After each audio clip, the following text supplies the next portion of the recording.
Ano na yan, yung interview niya na yan ha. O eto mga bossing. Ito ang kanyang sinabi, gawa ng ito si Katon Ying at saka si Eric Baha ng 2x2 ay inexpose at nagulat daw sila. Kasi nga naman, ba't ka hindi magugulat? Linis-linisan to, parang santo to, kulang na nga lang, kunin na to ni Satanas eh. Para magkaroon na ng para may umupo na sa kanan ng demonyo eh. Sobrang bait-baitan nito. Gagamit to ng simbahan, mga madre, kababaihan, feminine, ganun yan eh. O LGBTQ, IA, rainbow community, gagamitin niya lahat kasi nga siya ang patron ng pinakamalinis na politiko.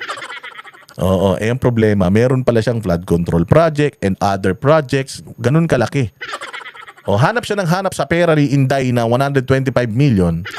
Sino-question niya yung budget sa libro na parang ginagamit lang daw ni Inday sa pangangampanya o sa kanyang pagtakbo bilang presidente.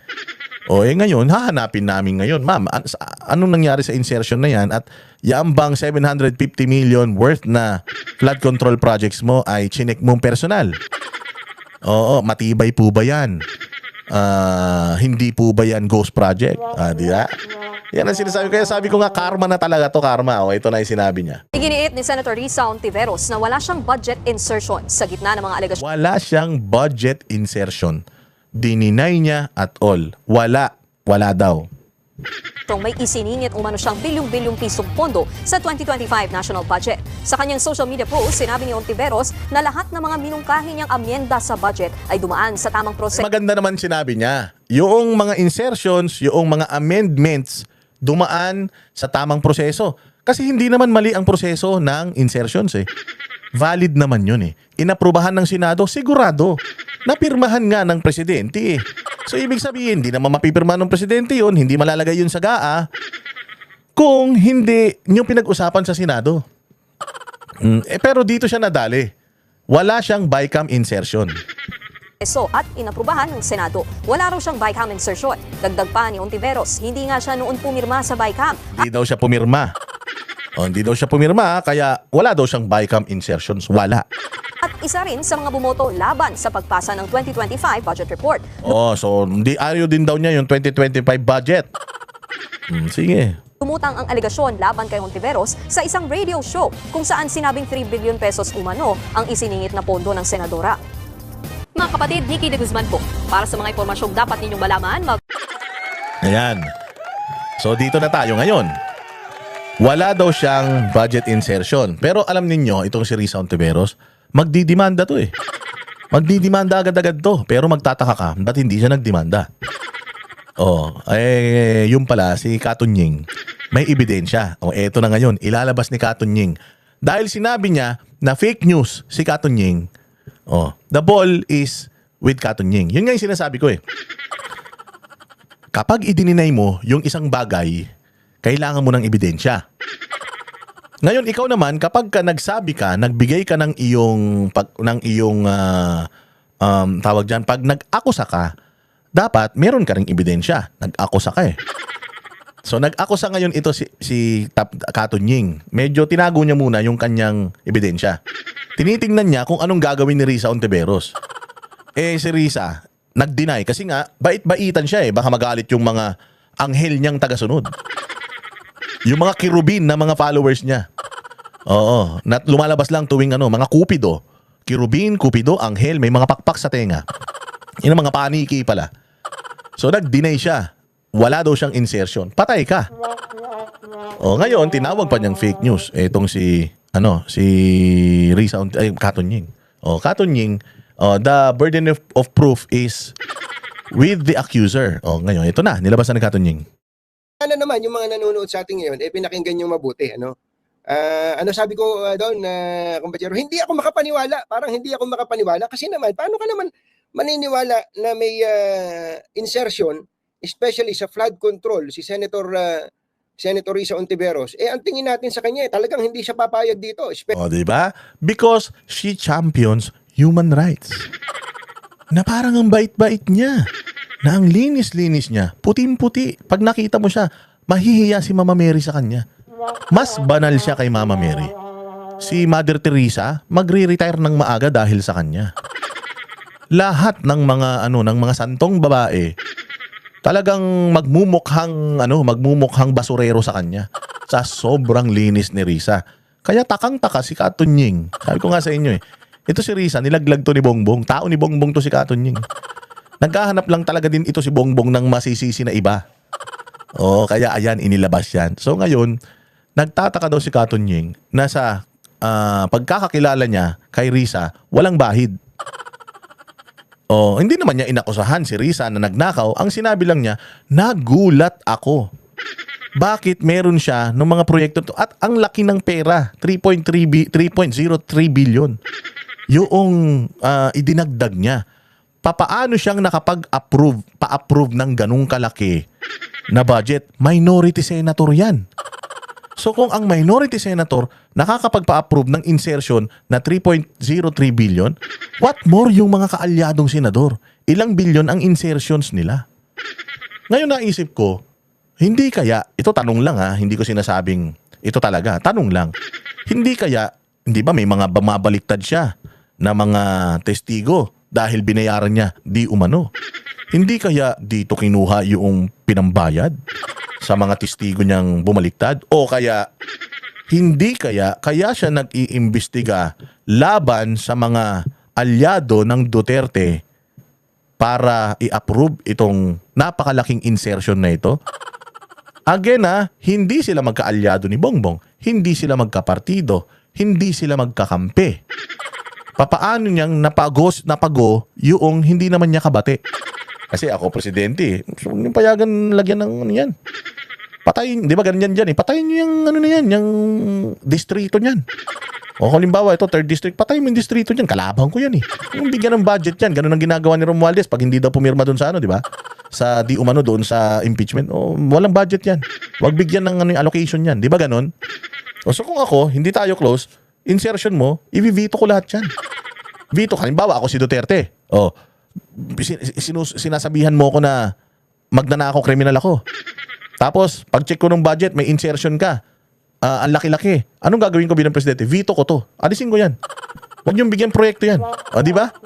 Si Inday Sara nga, sinisiro nila yung budget Dahil galit sila di ba? Bakit? Papaano kang makakakuha ng ganun kalaking kontrata, ganun kalaking perang budget? Oposisyon ka. Kaya ka minsan mapapaisip ka, ito na kaya yung kabayaran sa pangbabalahura niya kay Pastor Kibuloy, kay Pangulong Duterte, kay Inday Sara, ito na kaya yung kapalit? Question mark. Binigyan ko lang kayo ng something to ponder about. Pwede kayang yun. Kaya napapayag niya na pirmahan yung 3.03 billion. Ang laki. Tikyam, patay tayo. Especially ito ang pinakamainit na usapin ngayon, mga kababayan. Ano po? Oo na, sabi siguro. Oo na, Katunying. Kayo na ang magaling. Baka inimbento nyo lang yan. Eto na. And dito na. Papunta na tayo sa exciting part. Opo, mga magulang at mga mahal na taga-subaybay. Magkano ba talaga ang insertion ni Senator Risa Hontiveros ayon mismo sa record ng Senado? Magkano ang insertion ni Senator Risa Hontiveros ayon mismo sa record ng Senado? Eto po, mga kababayan. Atin pong dali lang po Sesya na kayo at medyo may yun. Lumabas. Ay, napindot. Ay, lumabas. Ayan na po, mga kababayan. Ayan, grabe.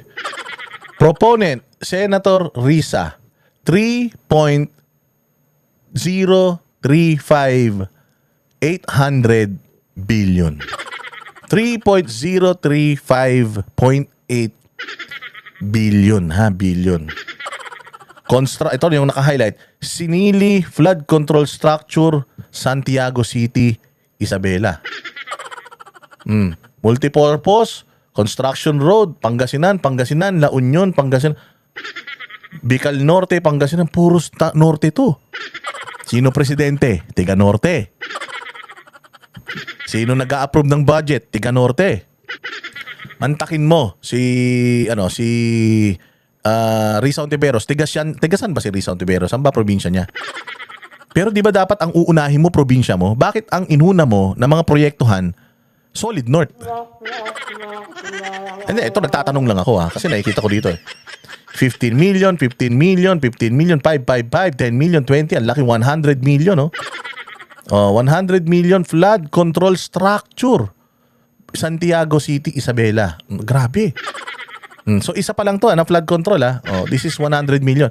Sabi ni Katunying 725 million o 750 million yung kanyang kulang-kulang 1 billion yung kanyang yung kanyang flood control project.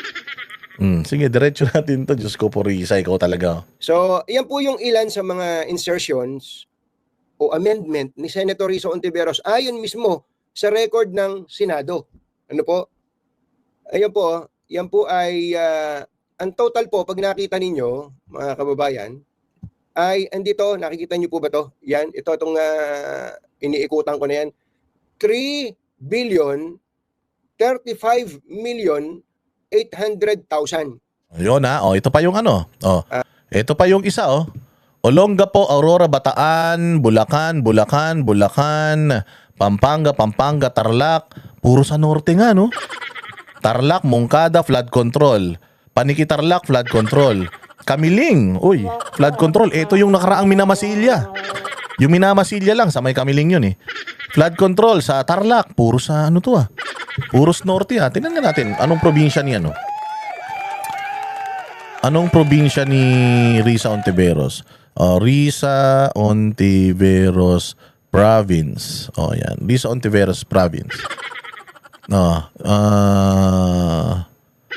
Which province was born? Hindi. Taga Maynila siya She was born in Manila. Sabi dito. Yes. Ayan. So sa Maynila siya. Born in Manila. Wala siyang probinsya. Pero kung wala kang probinsya, at least yung kaalyado mo, tutulungan mo sino? Si Leni Robredo, taga Bicol. Meron ba siyang ginawa sa Bicol? Wala. Grabe ka naman. Sobrang galit mo naman kay Leni Robredo. Hindi mo man lang tinulungan yung probinsya niya. Sa bagay, kung alam mo naman na si Saldico taga Bicol, bakit ka pa magbibigay ng pera sa Bicol? Pero tingnan mo, ang lahat halos ng pera niya, Central Luzon at saka Norte. Ang presidente, tiga Norte. Sige na nga. Ayan 75. Lahat siya Risa lahat siya Ito daw lahat to insertion Diyos mio. Kanal. Construction of drainage canal. Ito, Barangay Kalibutbut, Bacolor, Pampanga, 20 million. Ito, sa Tarlac to. Construction of flood control structures along Bakit River, Moncada, Tarlac. Ito pa Yan na po. Sorsogon meron na. Ayan pala. Meron din pala sa may Sorsogon. Pero wala man sa Naga. Tagaroon si Seawall. So, flood control din yan. Sorsogon. Wala man lang doon sa Naga. Ikaw talaga, kaibigan mo. Hindi ba kaibigan si Lenny? So, ayan makikita natin. Diyos ko po. Ano pa? Ayan pa Consolacion, Cebu. May naman pala Cebu.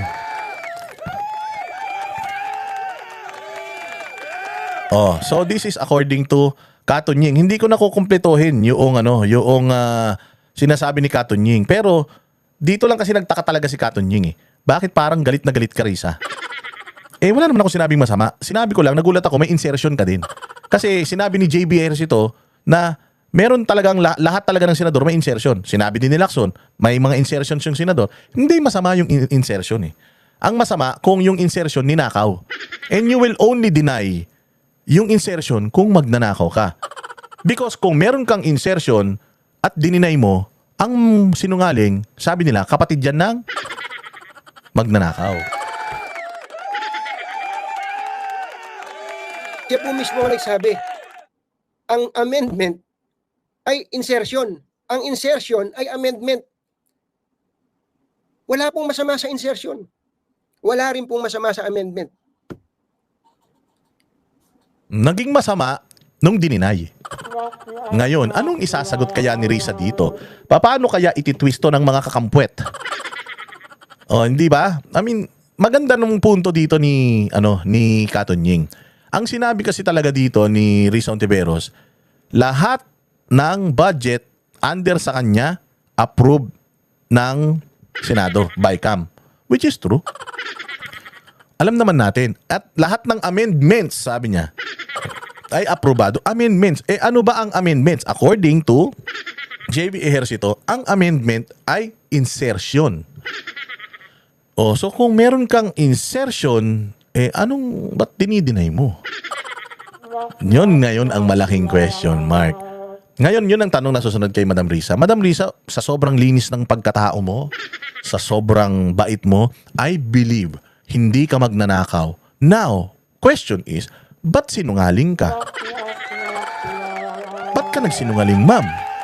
Bakit mo sinasabing wala kang insertion kung meron naman pala? Ano pong dahilan nyo? Yan ang katanungan. Di ba? Buti na lang madaldal na vlogger to si Boss Dada. At I hope na naintindihan ninyo at nasundan ninyo lahat ng mga pinagsasabi natin dito. Maraming salamat po.